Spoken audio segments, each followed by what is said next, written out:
नमस्कार, आप देख रहे हैं आप तक न्यूज और मैं हूं आपके साथ आरती सिंह आजाद और रुक करते हैं खास खबरों की ओर। खबर यूपी के बलिया से है, जहां बांसडीह कोतवाली के निवर्तमान कोतवाल राजेश कुमार सिंह द्वारा पीड़ित का मुकदमा दर्ज नहीं किए जाने को लेकर दर्जनों की संख्या में लोग डीएम बलिया को पत्रक सौंपा। लोगों का कहना था कि बीते 3 जून को खरौनी निवासी ललन तिवारी के घर में घुसकर दबंगों ने उनके परिवार के लोगों को मारपीट कर उत्पात मचाया। इसकी सूचना ललन तिवारी ने बांसडीह कोतवाल को दी, लेकिन वह दबंगों के प्रभाव में आकर कोई कार्रवाई नहीं किए। साथ ही उन्हें बचाने के लिए एक सादे कागज पर जबरदस्ती हस्ताक्षर कराकर तिवारी जी को डांटकर भगा दिया। कोतवाल की मनमानी से आमजन में आक्रोश है। पूर्व जिला पंचायत सदस्य व छात्र नेता नागेंद्र बहादुर सिंह झुन्नू ने मांग की है कि उक्त कोतवाल के विरुद्ध कार्रवाई करते हुए श्री तिवारी को न्याय दिलाया जाए। मैं पुलिस प्रशासन के जो बलिया में बांसडी का जो चरम सीमा पार कर गया है, बिना पैसे के बांसडी में जब तक राजेश कुमार सिंह थे, एक काम बिना दलाली के माध्यम से कोई काम नहीं हो रहा था। एक तिवारी परिवार को बुरी तरह से हमारे गांव में पीटा गया, 7 लोग चोटिल हुए। एम्बुलेंस आई, एम्बुलेंस लेकर गई, 100 नंबर वहाँ से भिजवाई। बाद में पुलिस पर महकमा भी पहुँचा है वहाँ पर, लेकिन एक सिपाही वहाँ उनके साथ नहीं गया। बांसडी लोग आए एम्बुलेंस के माध्यम से, सरकारी बांसडी ने रेफर कर दिया बलिया के लिए। बलिया में 7 लोग रात भर एडमिट रहे। करीब 12 बजे डिस्चार्ज हुए। डिस्चार्ज होने के बाद ललन तिवारी जी गए बांसडी में तहरीर देने के लिए थाने पर। तो राजेश कुमार सिंह ने तहरीर को रखवा दिया और कहे कि ये तहरीर रखो, ये नहीं मैं सादा कागज मंगाया और कहे कि मैं जो बोल रहा हूँ वही लिखो। ये तो उल्टा हो गया, वादी वो होंगे कि वादी वो है। इसी मतलब कि वादी वो बने, अपने मन से FIR लिखवा, तहरीर लेकर के FIR मामूली धाराओं में लिखवा करके उनको दौड़ा करके खेत दिए गए और कहे कि जाओ तुम्हारा काम समाप्त हो गया। और मामूली वो लड़का बेहोश हो जा रहा था मार के कारण, उसके गिरा पूछने तक नहीं गए और कहे कि जाओ तुम्हारा काम रफा दफा हो गया। कहते हैं राजनीति में बयान बड़ा सोच समझ कर देना चाहिए। वैक्सीन की खिलाफत के बाद अखिलेश यादव ने जैसे ही वैक्सीन लगवाई, मानो भाजपा को फ्री में एंटीबॉडी मिल गई। यूपी के बलिया से बीजेपी विधायक सुरेंद्र सिंह ने अखिलेश यादव को आड़े हाथ लेते हुए कहा कि भगवान ने उन्हें सद्बुद्धि दी कि कम से कम मोदी के चिंतन को स्वीकार किया। अखिलेश यादव ने वैक्सीन लगवाने के साथ ही यह संदेश भी दे दिया कि उनकी कथनी और करनी में बहुत ही मौलिक अंतर है। बलिया के बोरिया से बीजेपी विधायक सुरेंद्र सिंह ने कहा कि मुस्लिम लोगों की भावनाओं को कुरेद कर वैक्सीन न लगाने की सलाह देना मुस्लिम समाज के प्रति विश्वासघात है। वहीं राहुल गांधी और अखिलेश यादव को राजनीति का प्राइमरी स्कूल का विद्यार्थी तक कह डाला। यादव जी, भगवान आपको सद्बुद्धि दें इसी तरह से कि आपने कम से कम हमारे राष्ट्रीय प्रेरक व्यक्तित्व भारत के प्रधानमंत्री आदरणीय मोदी जी के चिंतन को स्वीकार किया। वैक्सीन जहां आप लोग न लगाने की बात कहते थे, वहां पर आप आज वैक्सीन लगवा करके, वैक्सीन का इंजेक्शन लगवा करके, और एक ज़रूर ये अपने लोगों को संदेश आपने दिया है कि मेरे कहनी, कथनी और करनी में बहुत मौलिक अंतर होता है।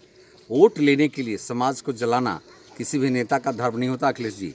इसलिए अब आप मुस्लिम समाज को उनकी भावना को कुरेद करके वैक्सीन न लगाने का प्रेरणा देना, ये एक तरह से मुस्लिम समाज के प्रति आपका विश्वासघात है और ऐसे नेता को कभी करना नहीं चाहिए।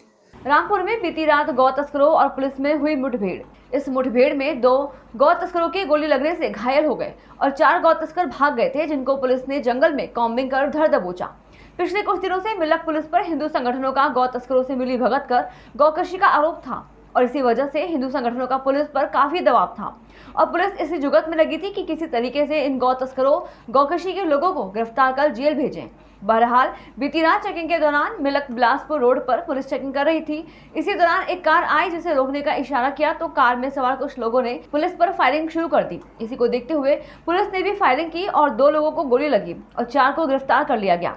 बहरहाल जिन 2 लोगों को गोली लगी है, उनको जिला अस्पताल से हायर सेंटर रेफर किया जा रहा है। वहीं इस मामले पर पुलिस अधीक्षक शगुन गौतम ने बताया कि इनके पास से एक सफेद रंग की होंडा सिटी बरामद हुई है, जिसमें से 2 फर्जी नंबर प्लेट लगी थी। साथ ही 2 तमंचे बरामद हुए, एक 315 बोर का है और एक 12 बोर का है। 4 छुरी, एक कुल्हाड़ी और एक लकड़ी का गट्टा जो कि गौमांस को काटने में यूज किया गया था। साथ में इनके पास से 6 मोबाइल फोन, एक कुल्हाड़ी बरामद हुए हैं। पूछताछ में लोगों ने बताया कि यह रुद्रपुर में गौकशी करते थे। बरेली साइड से बैल या गोवंश पशु ले जाकर रुद्रपुर में उसका वध करके और गौमांस को रामपुर और मुरादाबाद में सप्लाई करते थे। अभी इनके बाकी 4 साथियों से भी पूछताछ चल रही है। देखिए रात को बिलासपुर रोड पे पुलिस चेकिंग कर रही थी। हमारा अभियान भी चल रहा था गौ तस्करी और गौ पशु के खिलाफ। तो उसमें चेकिंग में गाड़ी को रोकने का कोशिश किया गया तो उसने बैरियर तोड़ के भागी। तो उसका पीछा करके जब रोकने का पुलिस वहाँ तक पहुँची तो उसमें लोगों ने फायर किया पुलिस पे। तो पुलिस ने जवाबी फायरिंग की तो उसमें 2 लोग इंजर्ड हुए, पैर में उनकी गोली लगी। ये तौसीफ सन ऑफ उस्मान कुरैशी और अकरम, तो ये मौके पे इंजर्ड थे। इन्हें तत्काल उपचार के लिए हॉस्पिटल पहुंचाया गया। अभी दोनों स्टेबल हैं और रेफर हो गए हैं। इसके साथ साथ 4 लोग और थे इनके साथ जो जंगल की तरफ भागे। जंगल में कॉम्बिंग करके रात में उन्हें भी अरेस्ट कर लिया गया। इनके पास से एक सफ़ेद होंडा सिटी बरामद हुई जिसमें फर्जी नंबर प्लेट्स भी थी 2। साथ में 2 तमंचे बरामद हुए, एक 315 बोर का है और एक 12 बोर का है। उत्तर प्रदेश में योगी राज कायम होने के बाद जहां महिलाओं की सुरक्षा को लेकर सख्त कदम उठाए गए, वहीं लव जिहाद जैसी घटनाओं पर अंकुश लगाने के लिए नियम कानून भी बनाए गए। बावजूद इसके लव जिहाद जैसी घटनाओं का सिलसिला सूबे में जारी है। कुछ इसी तरह का एक मामला जनपद रामपुर में देखने को मिला, जब एक समुदाय के युवक ने दूसरे समुदाय की युवती को लव जिहाद के जाल में फंसाकर अपने 2 दोस्तों के साथ उसे बंधक बनाकर बलात्कार की घटना को अंजाम दिया। आइए दिखाते हैं क्या है पूरा मामला। दरअसल मुस्लिम युवक मोहम्मद अयान ने फेसबुक पर राहुल नाम से आईडी बनाकर हिंदू युवती को प्रेम जाल में फंसा लिया और युवती लव जिहाद का शिकार बन गई। युवती उसके झांसे में आकर शादी रचाने उसके घर आ गई। असलियत पता चलने पर जब युवती ने शादी करने से इनकार कर दिया, तब युवक और उसके 2 साथियों ने कई बार उसके साथ रेप किया।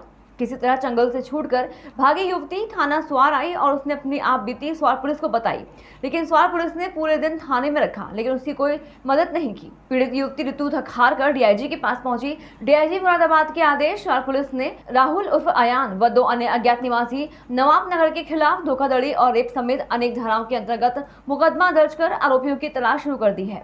अधीक्षक संसार सिंह के मुताबिक तहरीर के आधार पर थाना स्वार में सुसंगत धाराओं में मुकदमा पंजीकृत कर लिया गया है। अभियुक्तों को शीघ्र ही गिरफ्तार कर लिया जाएगा।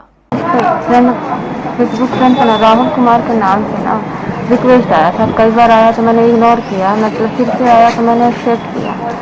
तो काफ़ी टाइम तक बात हुआ, 3-4 साल की बात होती नंबर ना लेन देन हो गया। लेन देन के बाद से बातें होते इसमें शादी का प्रस्ताव रखा। तो हमने मतलब स्वीकार किया और बोला ये कि मतलब पहला पिछला को बताया कि तुम आ जाओ रामपुर। तो मैं रामपुर आ गई। रामपुर आने के बाद फिर मुझे घर लेके गया।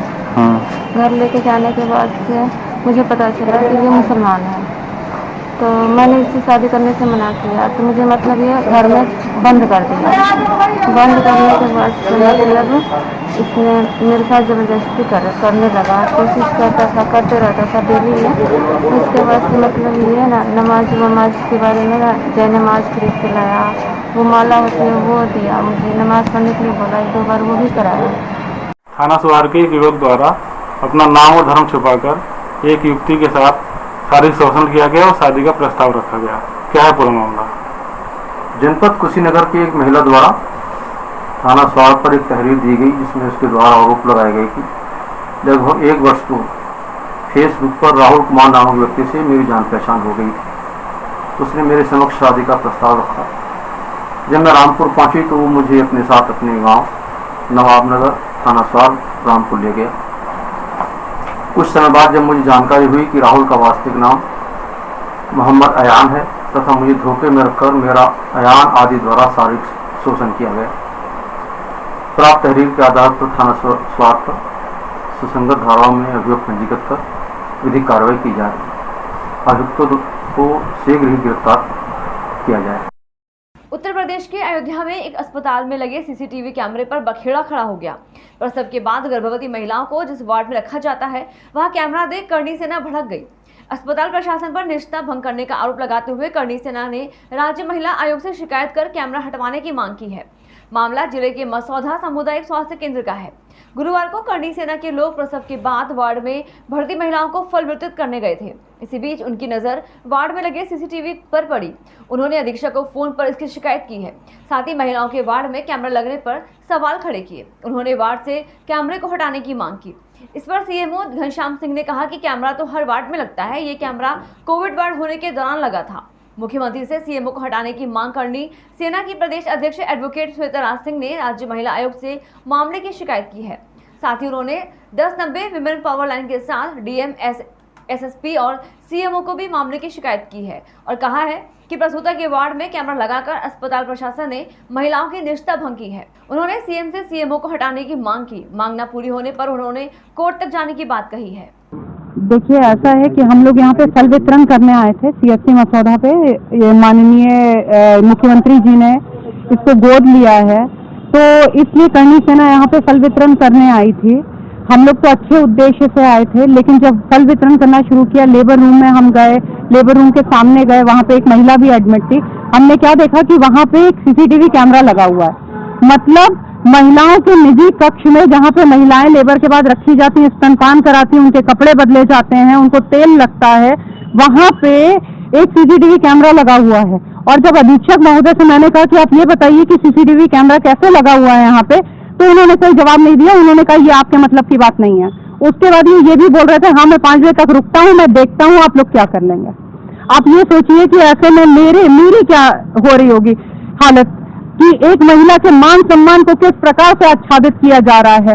खुलेआम एक सीएमएस यहाँ बैठ करके महिलाओं को एक अवस्था में देख रहा है। बच्चे पैदा करने के बाद एक महिला देवी स्वरूपा हो जाती है, उसकी इज्जत होती है, उसका मान सम्मान बढ़ जाता है। ये उनका मान सम्मान के साथ इस तरीके से खिलवाड़ करेंगे। कर्मी हूँ, मैं 9 साल से ड्यूटी कर रही हूँ और यहाँ पे 4-5 महीना हुआ हमारे अफसार खान यहाँ पे अधीक्षक बने हैं। ये महिलाओं की कोई बात नहीं सुनते हैं और ये कहते हैं कि हम आप जो बोलेंगी वही मैं करूँगा। लेकिन उसके बाद में डिलीवरी यहाँ पे कराई जाती है लेबर रूम में, और जो वार्ड में हम लोग शिफ्ट करते हैं बेबी केयर, इसमें कैमरा लगा हुआ है और जो कि इनकी निगाहें नहीं जाती। हम लोगों ने कई बार आवाज़ उठाया पर ये नहीं सुनते हैं। सर, हम लोग यहाँ महिलाएं हैं जो कि पर्दगी में डिलीवरी कराने के लिए आती हैं, पर ये इनके ऑफिस में सारे कैमरे लगे हुए हैं। ये मोबाइल पर और टीवी पे देखते रहते हैं, जो कि ये अभद्रता की बात है। एक महिला हमारे विश्वास पर यहाँ आती है, यहाँ अगर उनकी इज्जत के साथ खिलवाड़ किया जा रहा है, उनको तो नहीं मालूम है, लेकिन हमारे स्टाफ को तो मालूम है। यहाँ जो बोलता है उसको कहते हैं आपको नौकरी से निकाल देंगे। हम संविदा कर्मी हैं, हम अब चुप नहीं बैठ पा रहे हैं। क्या नाम है आपका? किरण। कितने साल से यहाँ आप? मैं सर 9 साल से हूँ। फिलहाल के इतना ही। खबरों का सिलसिला लगातार जारी है। आप बने रहें आप तक न्यूज के साथ। नमस्कार।